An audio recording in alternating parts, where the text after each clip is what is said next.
के दस्तावेज है स्वास्थ्य विभाग के चोरी के। मुझे पता है कि एक सिंधी परिवार का साथी रीवा का भोपाल में रहता, वही दवाइयों की सप्लाई क्यों करता है?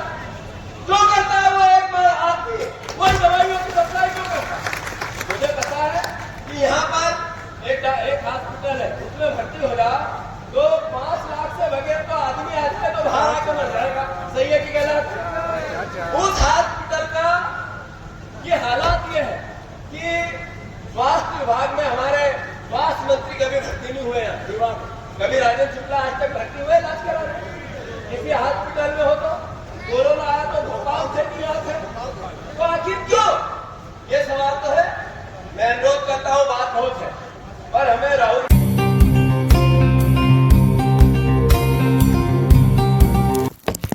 न्यूज टाइम में आपका स्वागत है। खबर मध्य प्रदेश के रीवा से, जहां मध्य प्रदेश कांग्रेस के अध्यक्ष जीतू पटवारी ने बीजेपी सरकार को अलीबाबा 40 चोर की सरकार कहा। दरअसल रीवा में आज कांग्रेस पार्टी ने न्याय सत्याग्रह का आयोजन किया था। कांग्रेस पार्टी के प्रदेश अध्यक्ष जीतू पटवारी, नेता प्रतिपक्ष उमंग सिंगार, पूर्व नेता प्रतिपक्ष अजय सिंह, राहुल भैया, कार्यक्रम के आयोजक विधायक सेमरिया, अभय मिश्रा सहित कांग्रेस पार्टी के कई विधायक मौजूद रहे। जीतू पटवारी का कहना था, राहुल गांधी ने वोट चोरी का मुद्दा बिल्कुल सही उठाया है। प्रदेश की भाजपा सरकार अलीबाबा 40 चोर की सरकार है। एक भी मंत्री ईमानदार हो तो बताइए, सारे के सारे मंत्री भ्रष्ट हैं। वहीं जीतू पटवारी का कहना था, रीवा में हमारे विधायक के खिलाफ झूठा मुकदमा दायर होता है। जहां कहीं भी इस तरीके का मामला होगा, हम इसी तरीके से आंदोलन, प्रदर्शन, धरना करेंगे, न्याय सत्याग्रह करेंगे। इस मौके पर कमिश्नर रीवा को झापन देते हुए कांग्रेस का कहना था, प्रदेश में 22 सालों से भाजपा की सरकार किसान, मजदूर, युवा, व्यापारी की समस्याओं को हल करने में पूरी तरीके से विफल रही है। आज चारों ओर जंगल राज है। सरकारी जमीनों और सरकारी विभागों में खुली लूट एवं भ्रष्टाचार चरम सीमा पर है। किसान खाद के लिए परेशान, आवारा पशुओं से हो रही फसल चौपट, जनता की आवाज उठाने वालों पर फर्जी मुकदमे, महिलाओं के साथ अत्याचार, दुष्कर्म की घटनाएं घटित हो रही। बिजली विभाग की मनमानी से जनता परेशान। दूसरी ओर सरकार कर्ज पर कर्ज लेकर प्रदेश की जनता को बेहाल कर रही है, जिसके चलते कांग्रेस पार्टी ने रीवा के ऐतिहासिक पद्मधर पार्क में न्याय सत्याग्रह का आयोजन किया। कांग्रेसियों का कहना था, पटरी से उतरी कानून व्यवस्था को चुस्त दुरुस्त किया जाए, चोरी, डकैती, लूट, खसोट, हत्या जैसे अपराधों पर अंकुश लगाया जाए, फर्जी मुकदमे वापस लिए जाएं, महिलाओं को सुरक्षा प्रदान की जाए, किसानों को डीएपी और यूरिया तत्काल उपलब्ध कराई जाए, नकली खाद के कारोबारों पर कार्रवाई हो, किसानों को 24 घंटे बिजली दी जाए और भारी भरकम बिजली बिल से राहत दी जाए। अस्पतालों में मरीजों को सही चिकित्सा और दवाई उपलब्ध कराई जाए। नशे के कारोबार पर रोक लगाई जाए। लाडली बहनों को सरकार 3000 रुपए देना शुरू करें। वहीं उप मुख्यमंत्री राजेंद्र शुक्ल को घेरते हुए कहा कि उन्हें यहां के अस्पताल व डॉक्टर पर भरोसा ही नहीं है। अगर राजेंद्र शुक्ल की तबीयत खराब हो तो वह खुद बाहर दिखाते हैं। आम जनता इलाज के लिए बाहर जा रही है। वही झापन देने के दौरान हंगामे की स्थिति निर्मित हो गई थी। बैरिकेड तोड़ते हुए कांग्रेसी कार्यकर्ता कमिश्नर मुर्दाबाद के भी नारे लगाए और कमिश्नर कार्यालय के अंदर जाने का प्रयास किया, पर पुलिस ने स्थिति संभाल ली। संपूर्ण खबर देखें और चैनल को लाइक और सब्सक्राइब करें। भारतीय सेना और सरकार के साथ पाकिस्तान में लाहौर में जाके कब्जा करो। मोदी जी, हम सब आपके साथ हैं। हुआ क्या? हुआ ये कि विदेश मंत्री का बेटा बयान आया, आपके विभाग के दस्तावेज है स्वास्थ्य विभाग के चोरी के। मुझे पता है कि एक सिंधी परिवार का साथी रीवा का भोपाल में रहता, वही दवाइयों की सप्लाई क्यों करता है? क्यों करता है? वो एक आदमी वही दवाइयों की सप्लाई क्यों करता है? मुझे पता है कि यहाँ पर एक हॉस्पिटल है, उसमें भर्ती हो रहा तो 5 लाख से बगैर तो आदमी आ जाए तो बाहर आकर मर जाएगा। सही है कि गलत?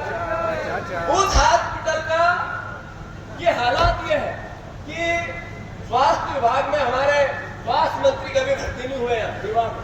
कभी राजेंद्र शुक्ला आज तक भर्ती हुए इलाज करा रहे किसी हॉस्पिटल में हो तो? कोरोना आया तो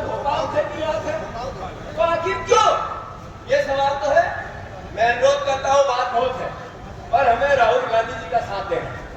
हम सबको कांग्रेस के उस विचार के साथ वोट की चोरी को रोकना है, देश के लोकतंत्र को बचाना है, देश के संविधान को बचाना है। हमें इस भावना के साथ कि इस वोट के विश्वास से देश का लोकतंत्र है, इस वोट के विश्वास से हम अपना विधायक चुनते हो, चाहे बीजेपी का हो या कांग्रेस का।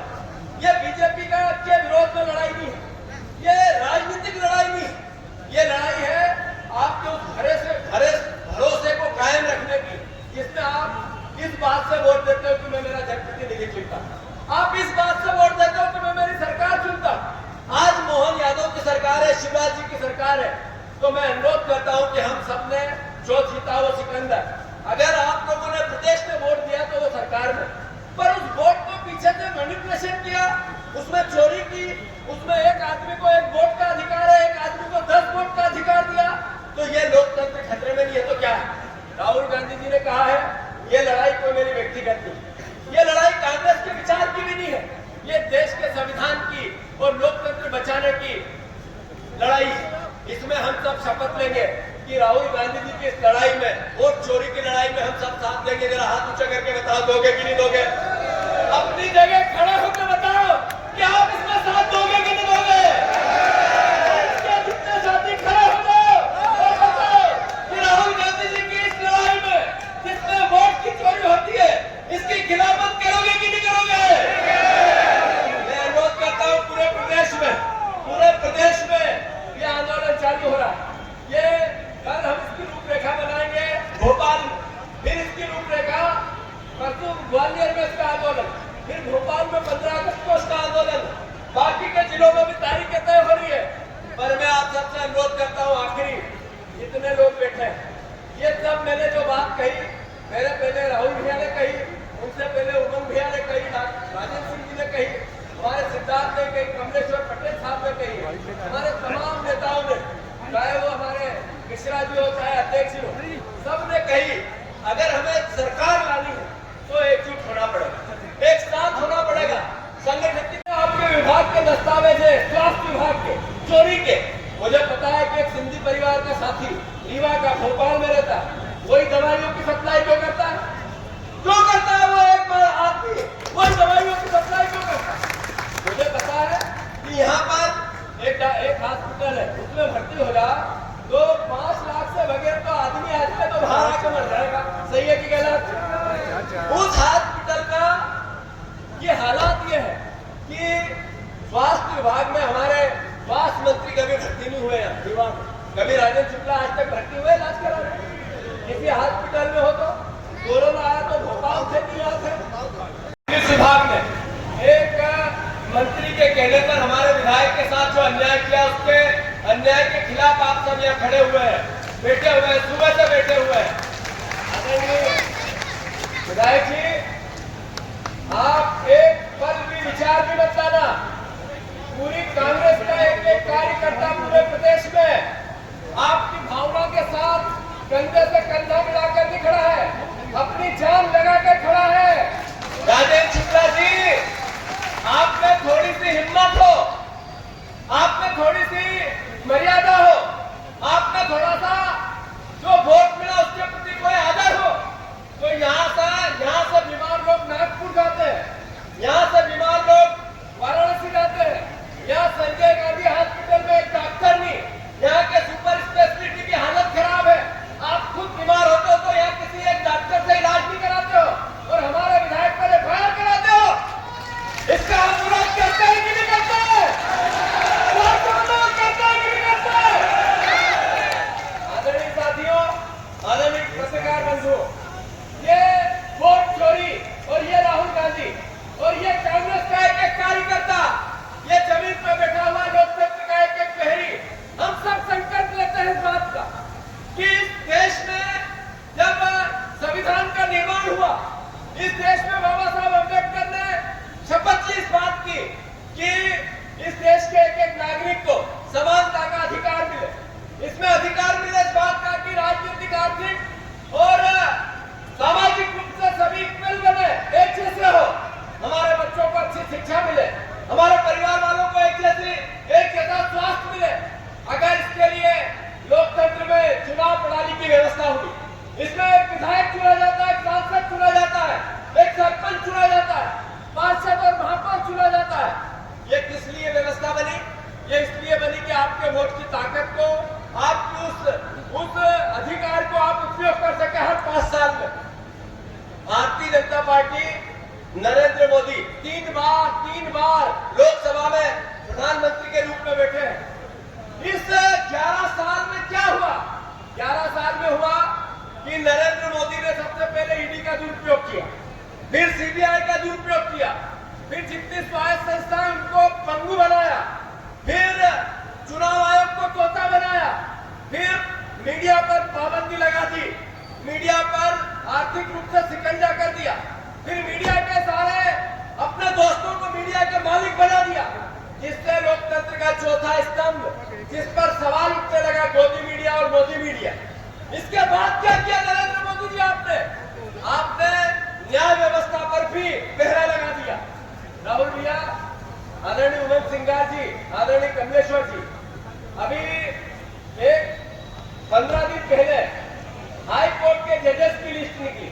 उसमें बीजेपी की प्रवक्ता 2 साल पहले थी, आरती जी, बीजेपी की प्रवक्ता थी, टीवी पर बैठती थी, टीवी पर बैठकर बीजेपी के लिए बात करती थी। वो हाई कोर्ट की जज बन गई। अगर वो हाई कोर्ट की जज बनेगी तो फिर हम न्याय की उम्मीद कर सकते हैं क्या? अरे कर सकते हैं क्या? ये यहाँ पे स्कीम लगी, रोहतर में कई किसानों की जमीन ली जा रही है, अधिग्रहण हो रहा है। यहाँ पर जमीनें बिकती है, समदड़िया का रोज नाम, हर बार नाम, हर मीटिंग में नाम आता है। जो राजेंद्र शुक्ला जी की कोई जमीन पर तो आज तक कोई स्कीम नहीं लगी। क्या कारण है? इसलिए वोट देते हैं हम कि हमारे किसानों को आप दो कि हम 3100 का धान देंगे, देने लगे क्या?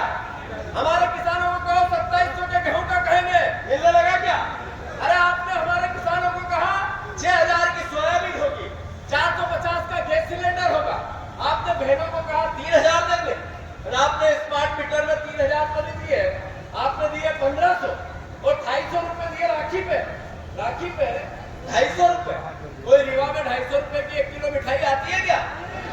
शर्म नहीं आती मोहन यादव जी को?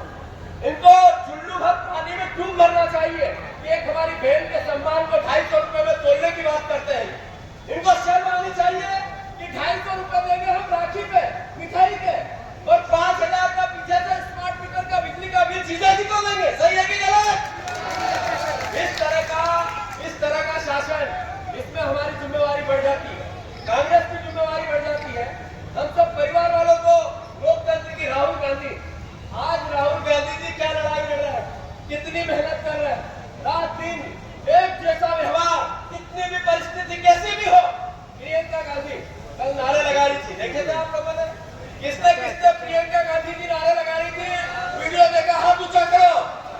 जब एक शहीद प्रधानमंत्री की बेटी सांसद, इतनी बड़ी नेता, जब राहुल गांधी एक प्रधानमंत्री के पुत्र, विपक्ष के नेता, जब आपके वोट की लड़ाई के लिए सड़क पर बैठकर गिरफ्तारी देकर बस में जाते हुए नारे लगाते हैं, ये मैसेज क्या है?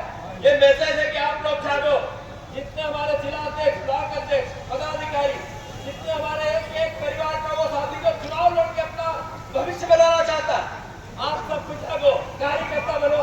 जब राहुल गांधी कार्यकर्ता बन सकते हैं, प्रियंका गांधी कार्यकर्ता बन सकती, तो जीतू पटवारी को कार्यकर्ता क्यों नहीं बनना चाहिए? और आपको क्यों नहीं बनना चाहिए? राजनीति में नेता वो जो सत्ता में आकर कार्यकर्ताओं की सेवा करते। हम लोग सब कार्यकर्ता है, एक भी नेता नहीं है। मैं अनुरोध करना चाहता हूँ, सब परिवार के लोगों के मैं नाम लेना चाहता था, सबने अपनी अपनी बात कही होगी, पर आप लोगों को एक बात मैं अनुरोध करना चाहता हूँ। पिछले 25 साल से नरेंद्र मोदी, बीजेपी और आरएसएस ये कहती रही कि पाकिस्तान में जो कश्मीर है वो हम लेके रहेंगे। नारे लगाते थे कि जो भारत का असली खून है वो पाकिस्तान से कश्मीर को वापस ला के रहेगा। कब? जब नरेंद्र मोदी प्रधानमंत्री बनेंगे। जब युद्ध हुआ, राहुल गांधी जी ने कहा कि मोदी जी हम आपके साथ हैं, कांग्रेस ने कहा हम सेना के साथ हैं, देश के एक नागरिक ने कहा कि हमारी गर्दन कट जाए तब भी हम भारतीय सेना और सरकार के साथ पाकिस्तान में लाहौर में जाके कब्जा करो। मोदी जी हम सब हुआ क्या? हुआ ये कि विदेश मंत्री का पहला बयान आया। उन्होंने कहा कि हमने पाकिस्तान को बताया कि हम क्या हमला करेंगे। ये देश के साथ धोखा नहीं था, ये इस जनता के साथ धोखा नहीं था, ये देश के एक एक नागरिकों की भावनाओं से वोट के लिए खेला नहीं गया। अरे आपके रक्षा मंत्री ने कहा कि ये युद्ध इसके लिए था ही नहीं कि हम कश्मीर लाए। आपने कहा ये युद्ध इसलिए था कि हम बदला लें। किसका बदला लें? किससे बदला लिया? देश के प्रधानमंत्री ने, देश की सरकार ने, गृह मंत्री ने, देश के विदेश मंत्री ने, देश की रक्षा मंत्री ने देश के नागरिकों के साथ धोखा किया। किया या नहीं किया? इसके लिए जवान लाओ, बोलो, डरो मत। जब देश की बात आएगी तो कांग्रेस का एक एक जन सेना के लिए, सेना के साथ अपनी गर्दन की एक एक बूंद न्यौछावर करने के लिए तैयार है। ये श्रीनिवास तिवारी जी की धरती, ये अर्जुन सिंह जी की धरती है, महान स्वतंत्रता संग्राम सेनानियों की धरती है, ये विचारों की धरती है। यहाँ से राजनीतिक जितने विचार, क्रांतियां, बदलाव होते हैं वो हिमाचल से होते हैं, इस धरती से होते हैं। मैं आप सबसे प्रार्थना करना चाहता हूँ, आग्रह करना चाहता हूँ, आपको परिवर्तन करना पड़ेगा। यहाँ की 6 सीट, 7 सीट और हमारी 2 महोगन की सीट, सतना की, रिवांचल, जब तक हम यहाँ बदलाव नहीं लाएंगे मध्य प्रदेश की सत्ता नहीं बदल सकती। मोहन यादव और उसके सारे मंत्री अली बाबा 40 चोर है, अली बाबा 40 चोर है। मैं चुनौती देता हूँ राजेंद्र शुक्ला जी को, मैं फिर से कह रहा हूँ, आपकी सरकार अली बाबा 40 चोर की सरकार है या नहीं है? अगर मेरी बात को आप चुनौती देते हो तो मैं आपको अनुरोध करना चाहता हूँ, आप अगर ईमानदार है तो बयान दो कल कि हम ईमानदारों की सरकार है। मैं आपके विभाग का करप्शन आपके घर के आगे आगे जनता के सामने, रीवा में आपके घर के सामने लाऊंगा। जीतू पटवारी आपको ये भरे मन से चुनौती देके जा रहा है कि राजेंद्र शुक्ला जी, आपकी सरकार अली बाबा 40